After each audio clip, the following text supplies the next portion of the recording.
तो UP board ने स्वयं जारी कर दिए हैं कक्षा 12 की हिंदी विषय के साथ साथ तमाम अन्य विषयों के टिप्स। इन टिप्स को फॉलो करके आपको अपने एग्जाम में बहुत सहूलियत मिलेगी। तो आइए हम जानते हैं कि यूपी बोर्ड ने भाई हिंदी में क्या कुछ टिप्स दिए हैं। क्या वे टिप्स आपको फॉलो करने चाहिए या नहीं, या वे टिप्स आपको बहुत अच्छे मार्क्स दिलाने में कामयाब होंगे। तो पूरा पहले आप वीडियो देखिए। डिस्क्रिप्शन में पहली लिंक है जहां से आप जाकर के इन टिप्स को डाउनलोड कर लीजिएगा, पीडीएफ को प्रिंट करा लीजिएगा और अपने पास एग्जाम 16 फरवरी तक रखिएगा।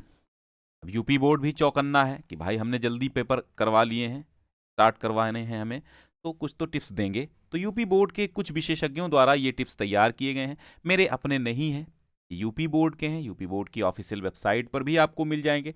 डिस्क्रिप्शन में दूसरी लिंक हम दे रहे हैं जहां से आपको ये सारे विषयों के मिल जाएंगे। पहली लिंक से आपको हिंदी की टिप्स मिल जाएंगे, ठीक है। तो चलिए, हिंदी विषय में गद्य, पद्य, कथा साहित्य, संस्कृत खंड, व्याकरण, काव्य, सौंदर्य, खंडकाव्य एवं निबंध सम्मिलित हैं। भाई सब जानते हैं परीक्षा में सफलता प्राप्त करने के लिए समय का उचित प्रबंधन। जी मैं भी तो बताता रहा हूं कि आप टाइम मैनेजमेंट जरूर सीखिए, ठीक है। संपूर्ण पाठ्यक्रम का एकाग्रता पूर्वक पुनरावृत्ति यानी रिवीजन करें। तो रिवीजन क्लासेस तो हमारी चल ही रही हैं। अगर आपने ज्वाइन नहीं किया है तो प्लेलिस्ट बनी है, ज्वाइन कर लीजिए। अभी ज्वाइन क्या करना, देखते रहिए प्लेलिस्ट से।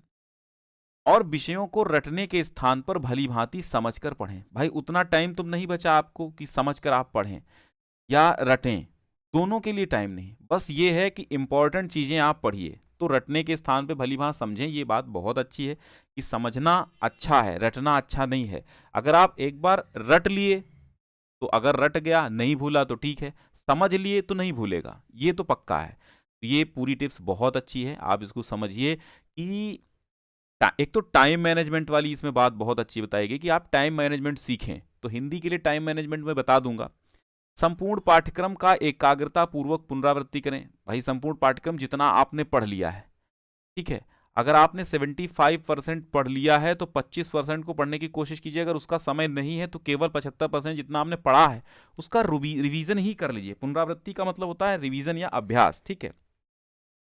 निर्धारित काव्य का अध्ययन करते समय, अब यहां पर हिंदी काव्य की बात आती है, ठीक है। समय कविता में निहित काव्य सौंदर्य, हम समय समय पर आपको जब भी व्याख्या कराते हैं तो रस छंद और अलंकार बताते रहते हैं, ठीक है। तो वही काव्य सौंदर्य के तत्व हैं। जैसे कि रस छंद अलंकार को रेखांकित करें कि भैया इसमें कौन सा रस है, कौन सा अलंकार है, क्योंकि इससे प्रश्न बनते हैं। परिभाषा एवं उदाहरण का अभ्यास करें। तो रस छंद अलंकार के परिभाषा उदाहरण तो आपको जितने पाठ्यक्रम में है वो रिवीजन में भी बता देंगे और पहले भी बता चुके हैं, तो इसकी टेंशन तो है नहीं। गद्य के अंतर्गत लेखकों की रचनाओं को पढ़ते समय प्रत्येक अध्याय के मूल भाव को समझें। देखो कोई भी आप गद्य का चैप्टर पढ़ रहे हैं तो उसका जो मूल भाव है उसको समझना है आपको, और सारांश, उद्देश्य, भाषा शैली को अपने शब्दों में लिखने का अभ्यास करना है। पहले आप उस चीज को पढ़िए, इसके बाद एक बार अपने शब्दों में लिखिए, फिर इसके बाद उसको पढ़िए कि क्या मैंने जो लिखा है वो सही है, या मैं रिकॉल कर पा रहा हूँ, या मैं याद कर पा रहा हूँ, या जो मैंने अभी याद किया था क्या मुझे पूरा का पूरा याद हो गया है, सेम वैसा ही कि नहीं है। पॉइंट बहुत अच्छा है, समझिए कि अपनी शैली में लिखने का, अपने शब्दों में लिखने का अभ्यास जरूर करें। फिर आती है बात संस्कृत दिग्दर्शिका यानी कि संस्कृत खंड को पढ़ते समय अध्याय के कठिन शब्दों के अर्थ को कंठस्थ करें। तो भैया ये तो सिंपल सी बात सभी करते हैं, अभ्यास करें। संधि, धातु रूप, शब्द रूप, ये साहित्यिक हिंदी वाले हैं। विभक्ति, परिचय, समास इत्यादि के नियम एवं परिभाषा को भली भांति समझ लें एवं एकाग्रता के साथ अभ्यास करें, जिससे प्रश्न पत्र को हल करते समय व्याकरण एवं वर्तनी संबंधी अशुद्धि का अभाव रहे, ठीक है। यानी अशुद्धि का अभाव रहे यानी कि व्याकरण आपकी गलत न होने पाए, समझ गए आप। आपकी व्याकरणिक जो त्रुटियां होती हैं वो नंबर कम कराती हैं। तो विशेषज्ञों का ये मानना है और पूरी दुनिया का मानना है, सभी का मानना है कि व्याकरण एवं वर्तनी संबंधी जो अशुद्धियां हैं वो नहीं होनी चाहिए आपके लिखते समय। अगर आपकी भाषा में इमला गलत हो गया तो समझ लो आपके नंबर एक आध कटने की गुंजाइश रहती है, कट सकते हैं। शब्द रचना के तत्व, जैसे कि ये सामान्य हिंदी के लिए लोकोक्तियां, मुहावरे, शब्दों में सूक्ष्म अंतर, देखो ये सब जो है सामान्य हिंदी के लिए है। संधि, धातु रूप, शब्द रूप, विभक्ति, परिचय, समास, ये सब साहित्यिक हिंदी के लिए है, ठीक है। अब कहेंगे कि साहित्यिक हिंदी कौन पढ़ता है, सामान्य कौन पढ़ता है? कुछ विद्यालयों में बच्चों को नहीं बताया जाता है कि साहित्यिक हिंदी क्या है, सामान्य क्या है, पढ़ाते रहते हैं बस।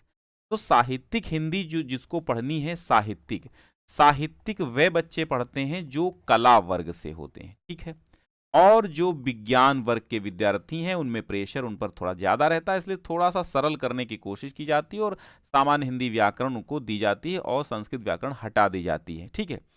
तो सामान्य हिंदी विज्ञान वर्ग और वाणिज्य जिन्होंने कॉमर्स ले रखी है वह पढ़ेंगे, और आपके कृषि वर्ग के विद्यार्थी भी सामान्य हिंदी पढ़ते हैं। तो अनेक शब्दों के लिए एक शब्द, वाक्यों में त्रुटि मार्जन, तत्सम शब्द इत्यादि। तत्सम तो नहीं आते हैं, ये तो इंटर में नहीं है। इत्यादि नियम एवं परिभाषा को भली भांति समझ लें एवं अभ्यास करें, जिससे प्रश्न पत्र को हल करते समय व्याकरण एवं वर्तनी संबंधी अशुद्धि का अभाव रहे, नए शब्द रचना और वाक्य गठन में सहायता मिले। भाई ये तो मैं तो ये कहूंगा कि ये कोई बहुत अच्छा टिप्स तो है नहीं, ये तो बता दिया गया है ऐसा कर लें वैसा, तो ये तो लोग करते हैं ना भाई, कंठस्थ करते हैं, अशुद्धि नहीं होनी चाहिए ये भी कोशिश करते हैं लेकिन हो जाती। यहाँ पर मैं ये कहूंगा कि यूपी बोर्ड को यहाँ पर कुछ चैप्टर्स इंपॉर्टेंट क्वेश्चंस का एक सीरीज जारी करनी थी जो कि परीक्षा में काम आती।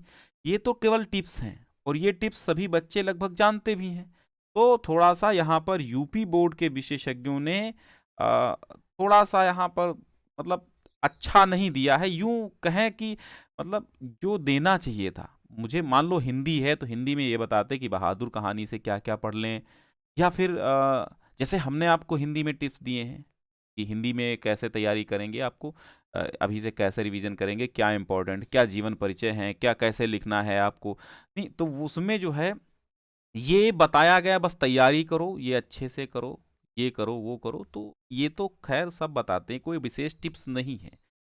परीक्षा के पूर्व गत वर्ष के प्रश्न पत्र, ये अच्छी टिप्स है, ये टिप्स तो सभी बताते, ये अच्छी टिप्स है। यहाँ पर हम उम्मीद कर रहे थे कि भाई कुछ चैप्टर्स कुछ क्वेश्चंस दिए जाते, मतलब अधिकतर आप एक क्वेश्चन बैंक जारी कर देते, एक क्वेश्चन सीरीज जारी कर देते, guess paper question guess questions जारी करते, इंपॉर्टेंट क्वेश्चन जारी करते, इंपॉर्टेंट चैप्टर इंपॉर्टेंट टॉपिक जारी करते, तो अच्छा था, ठीक है। बाकी ये टिप्स मुझे तो नहीं लगता है कि बच्चों के बहुत अच्छे बच्चों के लिए बहुत अच्छे होंगे, ठीक। फिलहाल मैं सब कुछ बताता हूँ, कुछ टिप्स इसमें बहुत अच्छे हैं, कुछ टिप्स नॉर्मली हैं, खराब टिप्स कोई नहीं है, हैं तो सब 100% सही टिप्स, लेकिन इसमें कुछ टिप्स जो हैं वो बहुत ही अच्छे हैं और कुछ टिप्स जो हैं नॉर्मली हैं बस।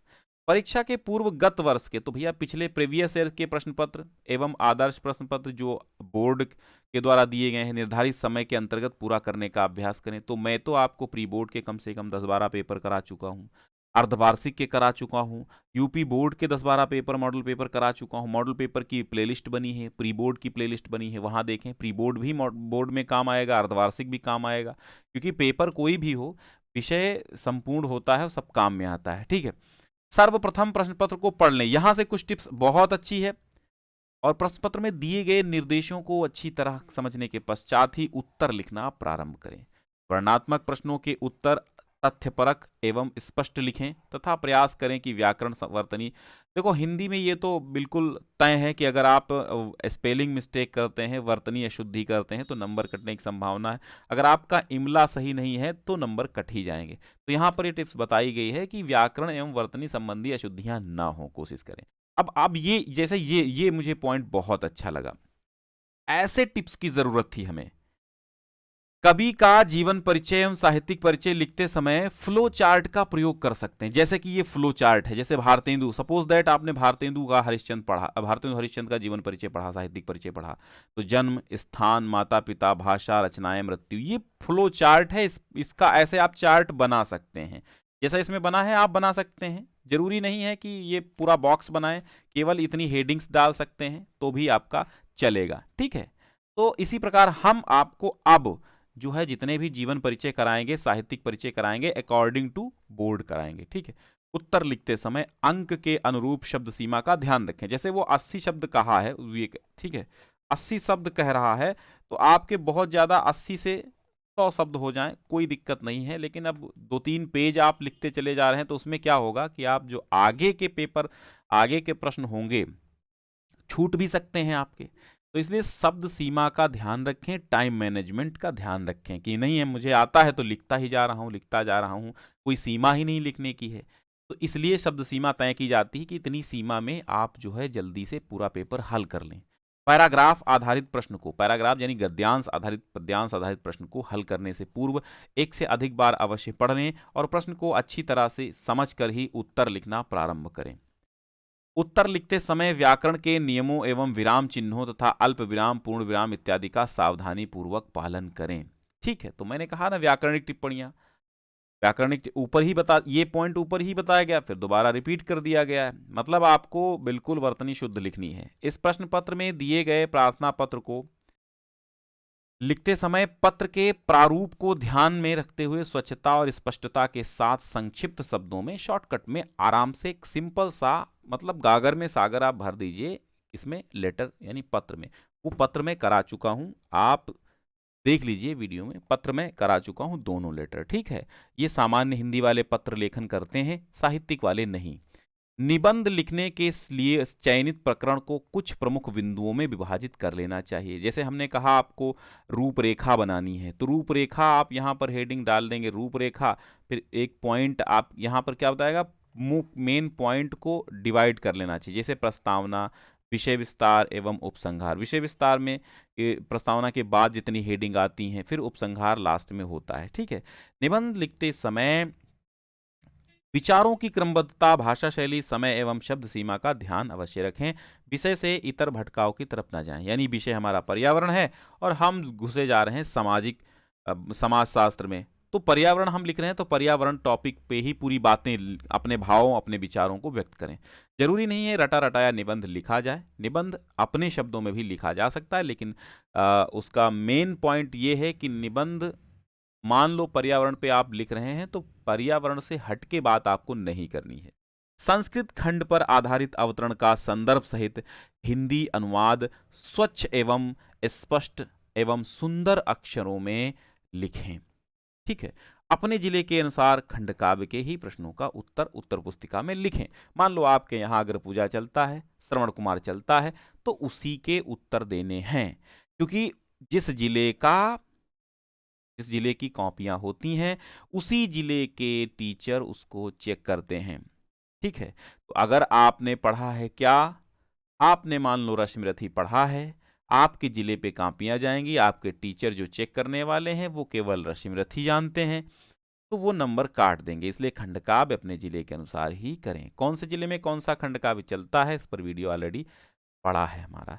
तो बहुत ही सुंदर टिप्स हैं। फिलहाल कोई दिक्कत नहीं है, लेकिन मुझे बस मेरा ये विचार था कि यहाँ पर अगर थोड़े थोड़े उदाहरण दे दिए जाते, जैसे कि निबंध कैसे लिखें, निबंध का उदाहरण दे दिया जाता, पत्र कैसे लिखें, पत्र का प्रारूप दे दिया जाता, और तो थोड़ा सा वो बहुत बड़े टिप्स हो जाते और बहुत अच्छे, बहुत सहूलियत मिलती है आपको। लेकिन फिर भी यूपी बोर्ड हमारे लिए इतना कर रहा है, इसके लिए बहुत बहुत आभार हम सभी बच्चों की तरफ से, शिक्षकों की तरफ से, कि कम से कम विशेषज्ञों के द्वारा कुछ तो करने का प्रयास किया गया है। ठीक है, चलिए, तो बहुत बहुत धन्यवाद है। मिलते हैं अगले विषय के साथ। सारे विषय आप देख लीजिए जो जो बोर्ड ने जारी किए हैं, मैं सब समझाने की कोशिश करूंगा।